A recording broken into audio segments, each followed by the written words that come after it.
ನಾಯಕ ಸಮುದಾಯದ ವಿದ್ಯಾರ್ಥಿಗಳು ಉನ್ನತ ತಾಂತ್ರಿಕ ಶಿಕ್ಷಣ ವ್ಯಾಸಂಗವನ್ನು ಮಾಡಬೇಕು ಎಂದು ಕೇಂದ್ರ ಪರಿಹಾರ ಸಮಿತಿ ಮಾಜಿ ಅಧ್ಯಕ್ಷ ಎಂ ರಾಮಚಂದ್ರ ಸಲಹೆ ನೀಡಿದರು. ನಗರದ ಮಹರ್ಷಿ ವಾಲ್ಮೀಕಿ ಭವನದಲ್ಲಿ ತಾಲೂಕು ನಾಯಕ ಸರ್ಕಾರಿ ನೌಕರರ ಕ್ಷೇಮಾಭಿವೃದ್ಧಿ ಸಂಘ, ನಾಯಕರ ಸ್ನೇಹ ಬಳಗ ಹಾಗೂ ಮಹರ್ಷಿ ಶ್ರೀ ವಾಲ್ಮೀಕಿ ನೌಕರ ಸೌಹಾರ್ದ ಸಹಕಾರಿ ನಿಯಮಿತ ಸಹಯೋಗದಲ್ಲಿ ನಡೆದ ಸಂಘದ 13ನೇ ವಾರ್ಷಿಕೋತ್ಸವದ ವಿದ್ಯಾರ್ಥಿಗಳ ಪ್ರತಿಭಾ ಪುರಸ್ಕಾರ ಹಾಗೂ ನಿವೃತ್ತಿ ನೌಕರರ ಸನ್ಮಾನ ಸಮಾರಂಭವನ್ನು ಉದ್ಘಾಟಿಸಿ ಪ್ರತಿಭಾವಂತ ಮಕ್ಕಳಿಗೆ ಪ್ರತಿಭಾ ಪುರಸ್ಕಾರ ನೀಡಿ ಅವರು ಮಾತನಾಡಿದರು. ನಾಯಕ ಜನಾಂಗದ ವಿದ್ಯಾರ್ಥಿಗಳಿಗೆ ಉನ್ನತ ಶಿಕ್ಷಣ ಪಡೆಯುವ ಅವಕಾಶವಿದೆ.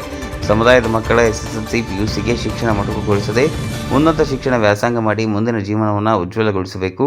ಗ್ರಾಮೀಣ ಪ್ರದೇಶದಲ್ಲಿ ಜನಾಂಗದ ಸಂಘ ಸಂಸ್ಥೆಗಳ ಪದಾಧಿಕಾರಿಗಳು, ಮುಖಂಡರು ಜನಾಂಗದ ಮಕ್ಕಳಿಗೆ ಶಿಕ್ಷಣಕ್ಕೆ ಒತ್ತು ನೀಡಬೇಕು ಎಂದು ಸಲಹೆ ನೀಡಿದರು. ನಾಯಕ ಸರ್ಕಾರಿ ನೌಕರರ ಕ್ಷೇಮಾಭಿವೃದ್ಧಿ ಸಂಘವು 13 ವರ್ಷದಿಂದ ನಿರಂತರವಾಗಿ ಜನಾಂಗದ ಪ್ರತಿಭಾವಂತ ವಿದ್ಯಾರ್ಥಿಗಳನ್ನು ಗುರುತಿಸಿ ಪ್ರತಿಭಾ ಪುರಸ್ಕಾರ ನೀಡಿ ಸನ್ಮಾನಿಸಿ ಪ್ರೋತ್ಸಾಹಿಸುತ್ತಿರುವುದು ಬಹಳ ಅರ್ಥಪೂರ್ಣವಾದದ್ದು ಎಂದು ಮೆಚ್ಚುಗೆ ವ್ಯಕ್ತಪಡಿಸಿದರು. ಭಾರತದಲ್ಲಿ ಶಿಕ್ಷಣ ವ್ಯವಸ್ಥೆ ಶತಮಾನಗಳಿಂದಲೂ ಕೂಡ ವಿಶ್ವಕ್ಕೆ ಮೊದಲು ಸ್ಥಾಪನೆಯಾಗಿ ನಡೆದುಕೊಂಡು ಬಂದಿದೆ. ನಮ್ಮ ಸಮಾಜದ ಮೂಲ ಪುರುಷ ಮಹರ್ಷಿ ವಾಲ್ಮೀಕಿ ಅವರ ಪುಸ್ತಕಗಳನ್ನು ಓದಿದಾಗ ಅವರು ಆಶ್ರಮ ಶಾಲೆ ತೆರೆದು ಶಿಕ್ಷಣ ಕೊಡುವ ಕೆಲಸ ಮಾಡಿದ್ದಾರೆ ಎಂಬುದನ್ನು ಕಾಣಬಹುದು ಎಂದರು. ಕೋಚಿಂಗ್ ಸೆಂಟರ್ ತೆರೆಯಿರಿ. ಪಂಚ ಗ್ಯಾರಂಟಿ ಯೋಜನೆಗಳ ಸಮಿತಿ ಜಿಲ್ಲಾಧ್ಯಕ್ಷ HV ಚಂದ್ರು ಮಾತನಾಡಿ, ಸಮುದಾಯದ ಹಾಗೂ ನೌಕರರ ಜೊತೆಗೂಡಿ ವಿದ್ಯಾರ್ಥಿಗಳ ಶೈಕ್ಷಣಿಕ ಅಭಿವೃದ್ಧಿಗೆ ಶ್ರಮಿಸಬೇಕು. ಇಂದಿನ ಸ್ಪರ್ಧಾತ್ಮಕ ಯುಗಕ್ಕೆ ಹೊಂದಿಕೊಳ್ಳುವ ಸಾಮರ್ಥ್ಯವನ್ನು ವಿದ್ಯಾರ್ಥಿಗಳು ಪಡೆಯಬೇಕು. ಆ ನಿಟ್ಟಿನಲ್ಲಿ ನೌಕರ ಸಂಘವು ಮುಂದಿನ ವರ್ಷಗಳಲ್ಲಿ ಕೋಚಿಂಗ್ ಸೆಂಟರ್ ಆರಂಭಿಸಿ ಸಮುದಾಯದ ವಿದ್ಯಾರ್ಥಿಗಳಿಗೆ ನೀಟ್, CET, JEE ಸೇರಿದಂತೆ ಸ್ಪರ್ಧಾತ್ಮಕ ಪರೀಕ್ಷೆಗಳಿಗೆ ಅನುಕೂಲ ಮಾಡಿಕೊಡಬೇಕು. ನಾನು ಕೂಡ ವೈಯಕ್ತಿಕವಾಗಿ 25,000 ಕೊಡುತ್ತೇನೆ. ಎಲ್ಲ ರೀತಿಯ ಸಹಕಾರವನ್ನು ನೀಡುತ್ತೇನೆ ಎಂದು ಹೇಳಿದರು. ನಾಯಕ ಸಮುದಾಯದ ಮುಖಂಡ ಶ್ರೀನಿವಾಸ್ ನಾಯಕ್ ಮಾತನಾಡಿ, ಇತ್ತೀಚಿನ ದಿನಗಳಲ್ಲಿ ನಾಯಕ ಸಮುದಾಯಕ್ಕೆ ಅನ್ಯಾಯವಾಗುತ್ತಿದೆ. ಸಂವಿಧಾನ ಹಕ್ಕುಗಳಿಗಾಗಿ ಹೋರಾಟ ಅನಿವಾರ್ಯವಾಗಿದೆ. ಹಾಗಾಗಿ ಸಮುದಾಯ ಸಂಘಟಿತವಾಗಬೇಕು ಎಂದು ಪ್ರತಿಭಾ ಪುರಸ್ಕಾರ ಪಡೆದಿರುವ ವಿದ್ಯಾರ್ಥಿಗಳ ಜೀವನ ಯಶಸ್ವಿಯಾಗಲಿ. ಶಿಕ್ಷಣ, ಆರೋಗ್ಯ, ರಕ್ಷಣಾ ಕ್ಷೇತ್ರ ಸುಧಾರಣೆಯಾದಾಗ ಮಾತ್ರ ದೇಶ ಮುಂದೆ ಹೋಗಲು ಸಾಧ್ಯವಾಗುತ್ತದೆ ಎಂದರು. ಅಧ್ಯಕ್ಷತೆ ವಹಿಸಿದ್ದ ಸಂಘದ ಅಧ್ಯಕ್ಷ ಎಂ ಶಿವಕುಮಾರ್ ಮಾತನಾಡಿ, ಪ್ರತಿ ವರ್ಷದಂತೆ ಈ ವರ್ಷವೂ ಸಮುದಾಯದ ಪ್ರತಿಭಾವಂತ ಮಕ್ಕಳನ್ನು ಗುರುತಿಸಿ ಪ್ರತಿಭಾ ಪುರಸ್ಕಾರ ನೀಡಿ ಸನ್ಮಾನಿಸಿ ಪ್ರೋತ್ಸಾಹಿಸಲಾಗುತ್ತದೆ.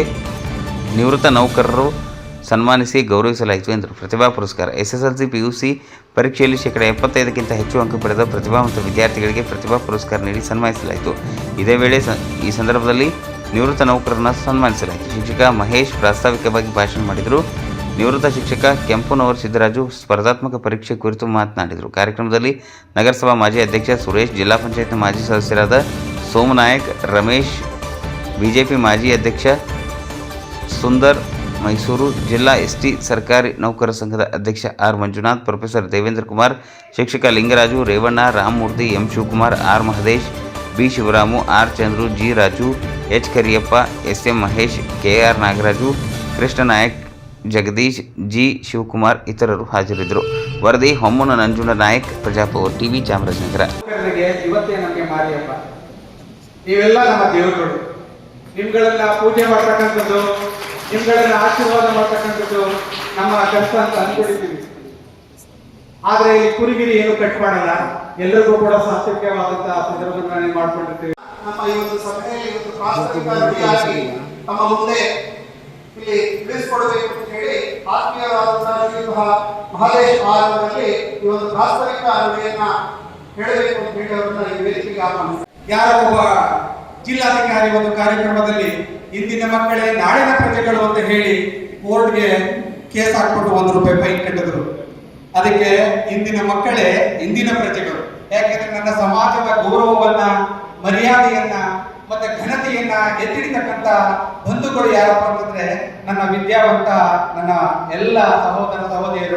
ಮಾಡ್ತಾ ಇದ್ವಿ. ಈಗಾಗಲೇ ರಾಮಚಂದ್ರ ಅವರೆಲ್ಲ ಭರವಸೆ ಕೊಟ್ಟಿದ್ದಾರೆ. ಏನಪ್ಪ ಅಂದ್ರೆ ಒಂದು ಟ್ರೈನಿಂಗ್ ಸೆಂಟರ್ ತೆಗಿಬೇಕಂತ. ನಾನು ಹೆಚ್ಚಿಗೆ ಮಾತಾಡೋಕೆ ಹೋಗಲ್ಲ.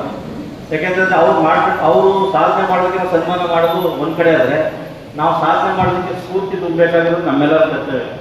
ಹಾಗಾಗಿ ಟ್ರೈನಿಂಗ್ ಸೆಂಟರ್ ಆಗಬೇಕಿತ್ತು. ಯಾವುದು ನಮ್ಮ ಅಗಾಧೆ ನಮ್ಮ ಈ ಸಂಘದ ಪದಾಧಿಕಾರಿಗಳು ಹಲವಾರು ಸಾರಿ ಇದನ್ನು ಮಾತನಾಡಿದ್ದಾರೆ. ಅದು ಮಾತನಾಡಿ ಉಳ್ಕೊಳ್ಬಾರ್ದು. ಮುಂದಿನ ವರ್ಷ ಒಂದು ಟ್ರೈನಿಂಗ್ ಸೆಂಟರ್ ಅಂತಂದರೆ ಬೇರೆ ಬೇರೆ ಹುದ್ದೆಗಳಿಗೆ ಹೋಗೋದಕ್ಕೆ ಕೋಚಿಂಗ್ ಸೆಂಟರ್ ಮಾಡಬೇಕು ಅಂತೇಳಿ ಹಲವಾರು ಬಾರಿ ಸಭೆಗಳು ಪ್ರಸ್ತಾಪ ಆಗಿದೆ. ಮತ್ತು ಇಂಡೋರ್ ಅದ್ರ ಬಗ್ಗೆ ಸುಮಾರು ಬಾರಿ ಚರ್ಚೆ ಮಾಡಿದ್ದಾರೆ. ಅದನ್ನು ಅವ್ರು ಮಾಡಲಿ ಇವ್ರು ಮಾಡಲಿ ಅಂತ ಬೇಡ. ಹಾಗಾಗಿ ನಿಮ್ಮ ಜೊತೆಗೆ ಇದ್ದೇ ಇರ್ತೀವಿ. ಅದು ನಿಮ್ಮಿಂದಲೇ ಪ್ರಾರಂಭ ಆಗಲಿ. ಯಾಕೆಂತಂದರೆ ನಿವೃತ್ತ ನೌಕರು ಸುಮಾರು ಜನ ಇದ್ದಾರೆ. ಈಗ ಬಂದರೆ ನಮ್ಮ ಅಣ್ಣ ಬಂಗಾರ ನಾಯಕರು ಇರ್ಬೋದು, ಸಿದ್ದರಾಜ್ ಅವರು ಇರ್ಬೋದು, ಇವರೆಲ್ಲ ಒಳ್ಳೊಳ್ಳೆ ಕೋಚ್ ಮಾಡೋ ನಿಟ್ಟಿನಲ್ಲಿ ಅವರೆಲ್ಲನೂ ಒಗ್ಗೂಡಿಸೋದ್ರ ಮುಖಾಂತರ ಯಾವುದೇ ಒಂದು ಉನ್ನತ ಹುದ್ದೆಗಳಿಗೆ ಹೋಗ್ಬೇಕಾದ್ರೆ ಕೋಚಿಂಗ್ ಸೆಂಟರ್ ತೆರೆಯೋದಕ್ಕೆ ಇವೆಲ್ಲ ಈಗ ಮಾತಾಡಿ ಇವತ್ತು ಮುಗಿಯೋದು ಬೇಡ. ಮುಂದಿನ ವರ್ಷ ಕೋಚಿಂಗ್ ಸೆಂಟರ್ ತೆಗೆಯೋದಕ್ಕೆ ಏನಾಗುತ್ತೆ, ಅದಕ್ಕೆ ಏನು ವ್ಯವಸ್ಥೆ ಬೇಕು, ಅದಕ್ಕೆ ನಾವೆಲ್ಲ ಸಂಪೂರ್ಣ ಸಹಕಾರನ ಕೊಡ್ತೀವಿ. ಯಾಕಂದ್ರೆ ಏನು ಖರ್ಚಾಗುತ್ತೆ ಅದಕ್ಕೆ ನಾವು ಸಹ ನಿಮ್ಮ ಜೊತೆ ಕೈ ಜೋಡಿಸಲು ಇವತ್ತೇ ಆ ಕೋಚಿಂಗ್ ಸೆಂಟರ್ ತಂದು ನಿಮ್ಮ ಮಕ್ಕಳಿಗೆ ಉನ್ನತ ಹುದ್ದೆಗೆ ಹೋಗೋದಕ್ಕೆ ಅವ್ರಿಗೆ ಒಂದು ಸಪೋರ್ಟ್ ಮಾಡ್ತೀವಿ. ಅದಕ್ಕೆ ಇಷ್ಟೆಲ್ಲ ಖರ್ಚಾಗುತ್ತೆ ಅಂದರೆ ನಾನು ಅದಕ್ಕೆ 25,000 ಕೊಡೋದು ರೆಡಿ ಇದ್ದೀನಿ. ಎಷ್ಟಾಗಲಿ 25,000 1 ಲಕ್ಷ ಆಗಲಿ ನಾವೆಲ್ಲ ಸೇರ್ತೀವಿ. ಹಿರಿಯರೆಲ್ಲ ಮುಖಂಡರು ಇದ್ದಾರೆ, ಅವರೆಲ್ಲ ರಿಸ್ಪಾನ್ಸ್ ತಗೊಂಡು ಅವ್ರತ್ರ ಸಹಾಯ ಪಡ್ಕೊಂಡು ಈಗಾಗಲೇ ಇದಕ್ಕೆ ಯಾರು ಸಹಾಯ ಪಡ್ಕೊತಾ ಇಲ್ಲ.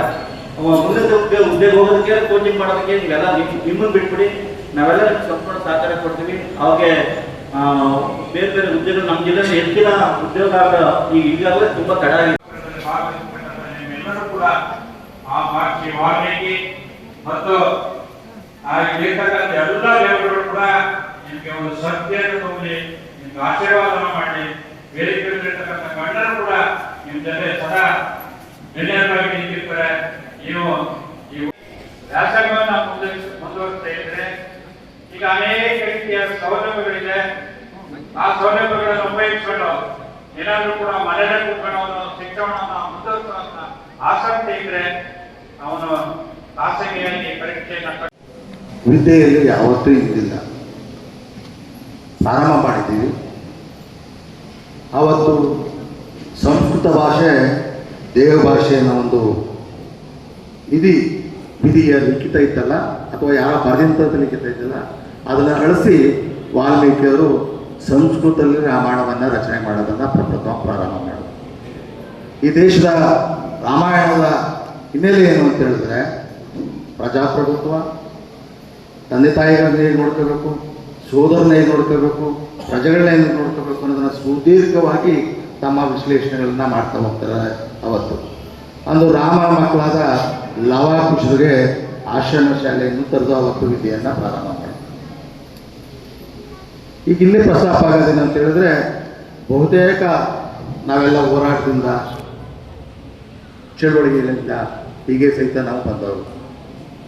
ನನಗೆ ಭಾಳ 12 ವರ್ಷ ಕಂಡಿದ್ದೇನು ಅಂದರೆ, ಪಾಪ ಅವ್ರ ಪರಮೇಶ್ವರಿಗಳು ಸಂಘ ಕಟ್ಕೊತಿದ್ರು.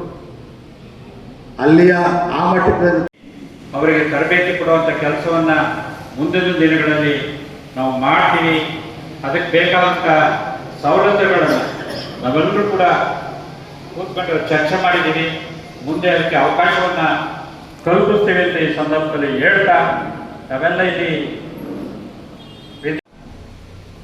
ನೌಕರ ಸಂಘ ನಮ್ಮ ಪ್ರತಿಭೆಯನ್ನು ಗುರುತಿಸಿ ಗೌರವಿಸುವ ಕಾರ್ಯಕ್ರಮದಲ್ಲಿ ತಾವೆಲ್ಲ ಭಾಗವಹಿಸಿದಿರಿ. ನಿಮ್ಮೆಲ್ಲರೂ ಕೂಡ ನಾನು ಮತ್ತೊಮ್ಮೆ ಸ್ವಾಗತವನ್ನು ಬಯಸುತ್ತಾ, ಇವತ್ತು ಶಿಕ್ಷಣ ವ್ಯವಸ್ಥೆ ಭಾರತದಲ್ಲಿ ಶಿಕ್ಷಣ ವ್ಯವಸ್ಥೆ ಇವತ್ತಿಂದಲ್ಲ ಶತಮಾನಗಳಿಂದಲೂ ಕೂಡ ಇಲ್ಲಿ ಶಿಕ್ಷಣ ಇಡೀ ವಿಶ್ವಕ್ಕೆ ಮೊದಲು ಸ್ಥಾಪನೆಯಾಗಿ ನಡ್ಕೊಂಡ್ಬಂದಿದೆ. ಯಾಕಂದ್ರೆ ಇವತ್ತು ರಾಮಾಯಣದಲ್ಲಿ ನಾವೆಲ್ಲ ಮಹರ್ಷಿ ವಾಲ್ಮೀಕಿಯವರನ್ನ ಅವರ ಪುಸ್ತಕಗಳನ್ನು ಓದಿದಾಗ ಅವರು ಒಂದೇ ಆಶ್ರಮ ಶಾಲೆಯನ್ನು ತೆರೆದು ಶಿಕ್ಷಣ ಕೊಡುವಂಥ ಕೆಲಸವನ್ನ ನಮ್ಮ ಸಮಾಜದ ಮೂಲ ಪುರುಷ ಮಹರ್ಷಿ ವಾಲ್ಮೀಕಿಯವರು ಮಾಡ್ತಾ ಇದ್ರು ಅನ್ನೋದನ್ನ ರಾಮಾಯಣದಿಂದ ನಾವೆಲ್ಲ ಓದ್ತೀವಿ. ಇವತ್ತು ರಾಮಾಯಣದ ಬಗ್ಗೆ ತಮ್ಮೆಲ್ಲರಿಗೂ ಗೊತ್ತಿದೆ. ಇಡೀ ವಿಶ್ವಕ್ಕೆ ಪ್ರಜಾಪ್ರಭುತ್ವದ ವ್ಯವಸ್ಥೆಯನ್ನ ಜಾರಿಗೆ ತಂದಂಥದ್ದು, ಅದರ ಇತಿಹಾಸವನ್ನು ಸೃಷ್ಟಿ ಮಾಡಿದ್ದು ಮಹರ್ಷಿ ವಾಲ್ಮೀಕಿಯವರು. ಅದು ನಾಯಕ ಸಮಾಜದ ಮೂಲ ಪುರುಷರು. ಇವತ್ತು ನಾವೆಲ್ಲ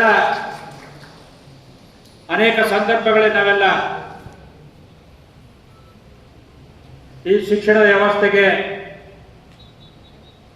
ಹೋರಾಟವನ್ನು ಮಾಡಿದ ಸಂದರ್ಭದಲ್ಲಿ ಕಳೆದ 40-50 ವರ್ಷಗಳಿಂದ ಈ ಸಮಾಜದ ಅನೇಕ ಹಿರಿಯರು, ಈ ಸಮಾಜ ಬಹಳ ಅತ್ಯಂತ ಹಿಂದುಳಿದಿದೆ, ಈ ಸಮಾಜ ಬಹಳ ಬಡತನದಲ್ಲಿ ಬಂದಿದೆ, ಈ ಸಮಾಜ ಪರಿಶಿಷ್ಟ ವರ್ಗಕ್ಕೆ ಸೇರಿದ್ರೆ ಆ ಸೌಲಭ್ಯಗಳ ಮುಖಾಂತರ ನಮ್ಮ ಸಮಾಜನೂ ಕೂಡ ಮೇಲಕ್ಕೆ ಬರ್ತಕ್ಕಂಥ ಒಂದು ಚಿಂತನೆ ಹೋರಾಟದಿಂದ ಇವತ್ತು ಈ ಸಮಾಜವನ್ನು ಪರಿಶಿಷ್ಟ ವರ್ಗಕ್ಕೆ ಸೇರಿಸಿ ಇವತ್ತು ಅನೇಕ ನೌಕರರು ಇವತ್ತು ವೇದಿಕೆ ಮೇಲಿದ್ದಾರೆ. ಇವತ್ತು ಅನೇಕ ವಿದ್ಯಾರ್ಥಿಗಳು ಕೂಡ ನೀವು ಸೌಲಭ್ಯಗಳನ್ನು ಪಡೆದು ಇವತ್ತು ವ್ಯಾಸಂಗವನ್ನು ಪಡ್ತಾ ಇದ್ದಾರೆ. ಇವತ್ತು ನಾಯಕ ಸಮಾಜ ಶಿಕ್ಷಣ ವ್ಯವಸ್ಥೆಯಲ್ಲಿ ಹಂತ ಹಂತವಾಗಿ ಇವತ್ತು ನಾವೆಲ್ಲ ಮೇಲಕ್ಕೆ ಬರ್ತಾ ಇದ್ದೀವಿ. ಹಿಂದೆ ನಾವೆಲ್ಲ ಬೆರಳಿಕೆಯಷ್ಟ ನೌಕರರು ಮಾತ್ರ ನೋಡ್ತಾ ಇದ್ವಿ. ಆದರೆ ಇವತ್ತು ವೇದಿಕೆ ಮೇಲೆ ಅನೇಕ ನೌಕರರು ಇವತ್ತು ಸಂಘದ ಅಧ್ಯಕ್ಷರಾಗಿ ಪದಾಧಿಕಾರಿಗಳಾಗಿ ಸೇವೆಯನ್ನು ಮಾಡ್ತಾ ಇದ್ದಾರೆ. ಅಂದರೆ ಇವತ್ತು ನಾವೆಲ್ಲ ಆರ್ಥಿಕವಾಗಿ ಅತಿ ಮುಂದಕ್ಕಿದ್ದವರು ಒಂದು ಹಂತವನ್ನು ಮೇಲಕ್ಕೆ ಬಂದಿರೋದು ನಮ್ಮೆಲ್ಲರೂ ಕೂಡ ಒಂದು ಹೆಮ್ಮೆಯ ವಿಚಾರ. ಇವತ್ತು ನಾವೆಲ್ಲ ಇವತ್ತಿನ ಆಧುನಿಕ ತಂತ್ರಜ್ಞಾನಕ್ಕೆ ಹೊಂದಿಕೊಂಡು ನಾವೆಲ್ಲ ನಮ್ಮ ಮಕ್ಕಳನ್ನ IAS ಮಾಡಿಸ್ಬೇಕು, IPS ಮಾಡಿಸ್ಬೇಕು, ಡಾಕ್ಟರ್ ಮಾಡಬೇಕು, ಇಂಜಿನಿಯರ್ ಮಾಡಬೇಕು, ಅಥವಾ ಅನೇಕ ಕೆಲಸಗಳನ್ನು ನಮ್ಮ ಮಕ್ಕಳು ಮಾಡಬೇಕು ಅಂತ ನಾವೆಲ್ಲ ಬಹಳ ಆಸಕ್ತಿಯನ್ನು ಇಟ್ಕೊಳ್ತೀವಿ. ಆದರೆ ಇವತ್ತು ಬಹಳ ಕಾಂಪಿಟಿಷನ್ ಅಂತ. ಈಗ ಹಿಂದೆ ಯಾರಾದ್ರೂ 40%, 50% ತಗೊಂಡ್ರೆ ಅವನೇ ಬಹಳ ಉತ್ತಮವಾದಂಥ ಅಂಕವನ್ನು ಪಡೆದಿದ್ದಾರೆ ಅಂತ ಅನ್ನೋ ಬೇಸ್ ಅಂತ ಇದೆ. ಆದರೆ ಇವತ್ತು ನಾವೆಲ್ಲ ಯಾವ ಮಟ್ಟಕ್ಕೆ ಇದೀವಿ ಅಂದ್ರೆ ಇವತ್ತು 98%, 99% ಪಡೆದ್ರು ಕೂಡ ನಮ್ಮ ಪರಿಶಿಷ್ಟ ವರ್ಗದಲ್ಲೂ ಕೂಡ ಕಾಂಪಿಟೇಷನ್ ಇದೆ ಇವತ್ತು. ಅದ್ರ ಜೊತೆಗೆ ನಾವೆಲ್ಲ ಸರ್ಕಾರಿ ಉದ್ಯೋಗವನ್ನೇ ಬೇಕು, ನನ್ನ ಮಗ ಸರ್ಕಾರಿ ಉದ್ಯೋಗವನ್ನೇ ಮಾಡಬೇಕು, ಅವನ್ನ ಆ ನಿಟ್ಟಿನಲ್ಲೇ ನಾವು ಹೆಚ್ಚು ಓದಿಸ್ಬೇಕು ಅಂತ ಬಹಳ ಆಸಕ್ತಿಯನ್ನು ಇಟ್ಕೊಂಡು ನಮ್ಮ ತಂದೆ ತಾಯಿಗಳು ಶ್ರಮವನ್ನು ಪಡ್ತಾರೆ. ಆದರೆ ಇವತ್ತು ನಾವೆಲ್ಲ ಅನೇಕ ಬೇರೆ ಬೇರೆ ಕೋರ್ಸ್ಗಳನ್ನು ನಾವೆಲ್ಲ ಇವತ್ತು ಪಡ್ಕೊಳ್ಬೇಕಾಗಿದೆ. ಇವತ್ತು ನಾವು MBBS ಇಂಜಿನಿಯರಿಂಗ್ ಜೊತೆ ಇವತ್ತು BSc ನರ್ಸಿಂಗ್ ಮಾಡಿದ್ರೆ ಬೇಗ ಉದ್ಯೋಗ ಸಿಕ್ಕಂಥದ್ದನ್ನು ನಾವೆಲ್ಲ ನೋಡ್ತಾ ಇದ್ದೀವಿ. BSc AG ಮಾಡಿದ್ರೆ ಉದ್ಯೋಗಗಳ ಅವಕಾಶಗಳು ಸಿಗ್ತಾ ಇದ್ದಾವೆ. ಇನ್ನು ಅನೇಕ ರೀತಿಯ ಟೆಕ್ನಿಕಲ್ ಕೋರ್ಸ್ಗಳನ್ನು ನಾವು ಈ ಒಂದು ಕಾಂಪಿಟೇಷನ್ ಅಲ್ಲಿ ಪಡ್ಕೊಂಡ್ರೆ ನಮ್ಗೆ ಹೆಚ್ಚು ಹೆಚ್ಚು ಅವಕಾಶಗಳು ಇವತ್ತು ನಮ್ಮೆಲ್ಲರಿಗೂ ಸಿಗ್ತದೆ. ಅದ್ರ ಜೊತೆಗೆ ನಾವೆಲ್ಲ ಸರ್ಕಾರಿ ಉದ್ಯೋಗನೇ ಆಗಬೇಕು ಅಂತಲ್ಲ, ಶಿಕ್ಷಣ ನಮ್ಮೆಲ್ಲರಿಗೂ ಬೇಕು. ಶಿಕ್ಷಣ ಯಾಕೆ? ನಮ್ಮ ಜ್ಞಾನವನ್ನು ಹೆಚ್ಚಿಸ್ಕೊಳ್ಳೋದಕ್ಕೋಸ್ಕರ ಶಿಕ್ಷಣ ಬೇಕು. ಹಾಗೆಯೇ ಸಾಮಾನ್ಯ ಜ್ಞಾನವನ್ನು ಕೂಡ ನಾವೆಲ್ಲ ಅಳವಡಿಸ್ಕೊಳ್ಳೋದ್ರ ಜೊತೆಗೆ ಇವತ್ತು ನಾವೆಲ್ಲ ವ್ಯಾಸಂಗ ಮಾಡಿದಂಥ ಸರ್ಟಿಫಿಕೇಟ್ ತಕ್ಕಂತೆ ಇವತ್ತು ಕೇಂದ್ರ ಇರ್ಬೋದು, ರಾಜ್ಯದಲ್ಲಿರ್ಬೋದು, ನಾವೇ ನಮ್ಮ ಸ್ವಂತ ಉದ್ಯೋಗಗಳನ್ನು ಸೃಷ್ಟಿಸುವಂಥ ಅವಕಾಶಗಳನ್ನ ಇವತ್ತು ಸರ್ಕಾರಗಳು ಇವತ್ತು ಮಾಡಿಕೊಟ್ಟಿದೆ.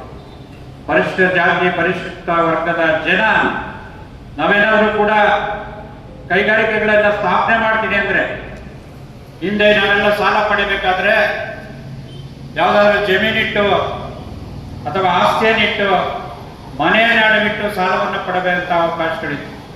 ಆದರೆ ಇವತ್ತು ಅಂತ ಸಂದರ್ಭ ಬಂದರೆ ಇವತ್ತು ನೀವು ಓದಂತ ಸಂದರ್ಭದಲ್ಲಿ ನಿಮ್ಮ ಕ್ವಾಲಿಫಿಕೇಶನ್ ತಕ್ಕಂತೆ ಯಾವುದೇ ಆದಂಥ ಸುರುಟಿ ಇಲ್ಲದೆ ಸರ್ಕಾರ 10 ಲಕ್ಷ ರೂಪಾಯಿಂದ 1 ಕೋಟಿ ರೂಪಾಯಿನವರೆಗೂ ಕೂಡ ನಿಮಗೆ ಸೌಲಭ್ಯ ಕೊಡೋದನ್ನ